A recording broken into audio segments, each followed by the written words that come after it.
Now, NASA has shockingly discovered that life existed on Mars.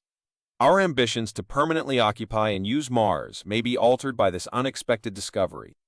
But given the new findings, what should we do now? Is it still possible for NASA to defend sending people to Mars? The planet that most closely resembles Earth in the solar system is Mars. Though no human could ever stand or walk on Mars unprotected, it is relatively suited for human life in contrast to Venus. With the use of breathing apparatuses and specialized spacesuits, we may modify our technology to survive in the atmosphere. In terms of gravity, temperature, and surface characteristics, Mars would be a viable substitute for Earth.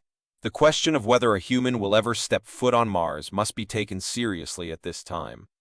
Elon Musk, the CEO of SpaceX and NASA, has ambitions to populate Mars as early as the 2030s, but the most recent findings are startling and could derail those plans.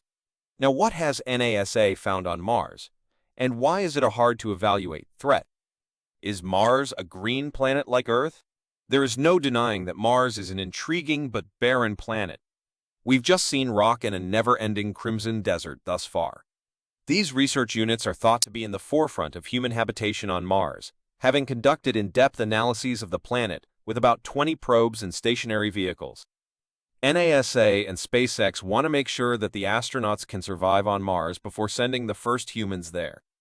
The truth is that astronauts who have undergone intense training akin to that of elite military fighters will have to be the first to go on this expedition. These individuals must go through unimaginable psychological strains and conquer amazing obstacles alone, in a strange country so distant from home, where there is no aid to turn to in case something goes wrong. People can be affected rapidly by this as well as the radically altered environmental conditions. Are you aware of the preparations made by Michael Collins, Neil Armstrong, and Buzz Aldrin, the first men to set foot on the moon? These three astronauts were put through a demanding regimen. The three of them had to forge a path for themselves after being dropped over difficult territory, such as a jungle or the Antarctic, with nothing more than parachutes and emergency supplies. They needed to have what it took to confront unknown threats and be able to survive for days and weeks in isolation. When we see the spectacular pictures of the moon landing and the frantic tribute given to the astronauts afterwards, all these aspects of space travel are swiftly forgotten. The same will be true for the first Mars explorers. They will likewise become heroes, and their names will live on in the annals of world history. However, they might possibly pass away. We currently struggle to estimate the risk of even approaching Mars. The names of the Apollo astronauts who burnt alive in the spacecraft during a first test flight on Earth are hardly recognized now, so if the missions fail, the names will likely be forgotten very fast. Soldiers, primarily fighter pilots, who eventually want to become astronauts, make up the majority of the volunteers who have signed up to explore Mars thus far. These pioneers typically have an almost unquenchable curiosity and thirst for adventure, in addition to the desire to be among the most remarkable individuals on the planet. These individuals are motivated by the exceptional chance to be the first to explore a far-off planet like Mars. Despite extensive research, we still know very little about Mars and virtually nothing about how humans will feel and act on a different planet. There might be dangers on Mars that we haven't yet been able to comprehend. To what extent are the quakes on Mars dangerous? Did you know that Mars trembles all the time? The fact that this planet seems to undergo internal shocks on a regular basis, which result in more or less severe earthquakes, is remarkable. Earthquakes on Mars are more frequent than those on Earth, but they are typically less destructive. Because of our limited knowledge of Mars innards, we may be underestimating the threat it poses. The results of seismic measurements of earthquakes on Mars have been astounding. There may be enigmatic cavities on Mars. Scientists are able to use an ultrasound to listen to the planet's interior thanks to the earthquakes. A lot of information about the composition of the planet is revealed by the quakes as they travel through its top layers. Knowing how Mars functions internally is essential to comprehending surface movements. Assume that the interior of Mars is brittle or partially porous. In the worst scenario, entire sections may burst or collapse. Imagine for a moment that there are communities there. On Earth, we are accustomed to seeing things like neighborhoods that abruptly sink or even fissures like the San Andreas Fault. Furthermore, Researchers are inherently curious about what lies beneath the Martian surface. A few 100 million years ago, Mars might have been as thriving as Earth, according to simulations. Forests, rivers, oceans, clouds, weather, and a subtropical or Mediterranean climate might have existed on Mars. The planet then underwent a transformation, losing its atmosphere and, consequently, its capacity to hold liquid water on the surface.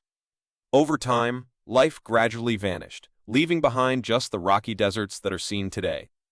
However, scientists have also discovered that some remnants of this era may have retreated underground, perhaps hiding in the strata of the Earth like dinosaur artifacts did millions of years before. Similar leftovers would have developed on Mars, where there would have been tunnels, caverns, mines, and perhaps even subterranean lakes and oceans underneath them. The remnants of any life or civilization that may have been on Mars would now be buried behind a layer of rock and debris that is hundreds or possibly thousands of meters thick. However, what if our explorers and colonists start finding things at these depths that we hadn't anticipated or that might even be hazardous? Suppose that at some point, barrels of poisons and other garbage that we humans keep in tunnels and subterranean passages are discovered by alien explorers or our own descendants who unintentionally unearth our underground nuclear waste storage facilities. Are you familiar with the concept of terraforming on Mars, a planet that is habitable? It may sound absurd, but one of Elon Musk's ambitions is to utilize nuclear explosives to bomb Mars' freezing poles in order to melt the water, produce a fake greenhouse effect, and establish a sort of biosystem. Terraforming ideas are scientifically shown to have the potential to succeed, at least in theory. However, what would we do if we lost control over the cycles we started? What if we throw off Mars's equilibrium and might even put our own planet in jeopardy? Some experts caution against making unrealistic intentions to heavily interfere in a far-off world. Our globe must not be viewed as an isolated world. The interconnectedness and interaction of all systems in space is comparable to that of all systems on Earth. These celestial bodies are all related in some way, even if Mars is far away and the other planets appear even more away. We don't know what would happen if we made Mars habitable artificially, and we don't know if our Earth only became habitable because Mars was no longer habitable. Although the actual origin of life on Earth is still unknown, it may have originated on Mars. Astonishing discoveries are being made by the latest rover missions. Billions of dollars have now been spent by humanity to explore Mars. The two most active rovers on Mars at the moment are Perseverance and Ingenuity. Separately, the two are investigating crater planets that resemble lakes or little seas. Although there are signs of liquid cycles and phenomena like erosion, none of the two rovers has discovered any evidence of bacterial life or anything comparable thus far. A structure that resembles a coral and oddly sparkling stones are among the most bizarre discoveries. These may be the first signs that Mars is more interesting than we once believed. We must acknowledge that the two rovers are moving at an extremely modest pace, even if they are continuously providing us with fresh views and displaying remarkably fine images of Mars. Both rovers have only investigated a very little portion of the area so far, covering a maximum of several meters every day. Of course, we have already used satellites and orbiters like the Mars Reconnaissance Orbiter to scan, map, and search the whole surface of Mars. Amazing discoveries are continually being made, and some intriguing discoveries have been made. The so-called Mars face or the Martian pyramids are among the most well-known pictures. Nevertheless, they may actually be pareidolia, an optical illusion. We may find Mars oddly familiar. If we believe we already know too much about this universe, things could get complicated. What would happen if aliens sent 2 or even 10 rovers to Earth to explore different regions? Even if the rovers spent decades investigating and traveled at a speed comparable to our Mars rovers, they would only be able to observe a very small portion of our planet.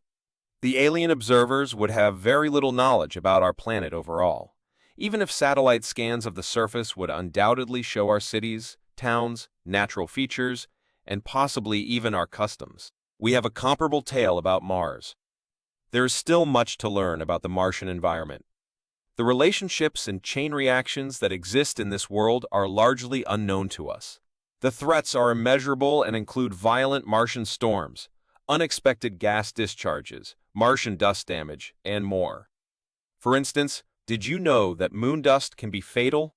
The zippers on the Apollo spacesuits were destroyed by the moon's fine, razor-sharp dust, and NASA employees on Earth have developed serious allergy disorders as a result of particles from the moon. Additionally, because the granite is so sharp, specific fibers must be used to make equipment. On the moon, we can already plan for this, but on Mars, there are a lot more unidentified threats. For months, the first astronauts to set foot there will be vulnerable to this uncertainty. The most thrilling videos are still to come, so subscribe now.